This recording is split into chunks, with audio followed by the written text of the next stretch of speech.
नाशिक शहर व नाशिक ग्रामीण हद्दीतून तडीपार असलेला इसम अटक. गुन्हे शाखा युनिट 2 ची कामगिरी.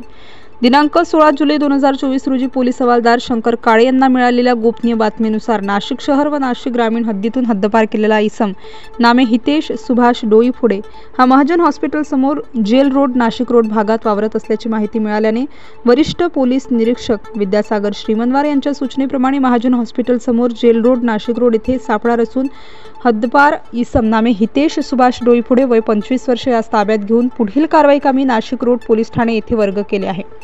सदरची कामगिरी वरिष्ठ पोलीस निरीक्षक विद्यासागर श्रीमनवार यांच्या मार्गदर्शनाखाली गुन्हे शाखा युनिट क्रमांक 2 कडील सहाय्यक पोलीस उपनिरीक्षक विलास गांगुर्डे, राजेंद्र घुमरे, पोलीस हवालदार शंकर काळे, प्रकाश भालेराव, विजय वरंदळ, अतुल पाटील, प्रकाश महाजन, वाल्मिक चव्हाण, पोलीस अंमलदार सोमनाथ जाधव, प्रवीण वानखेडे अशांनी केलेली आहे.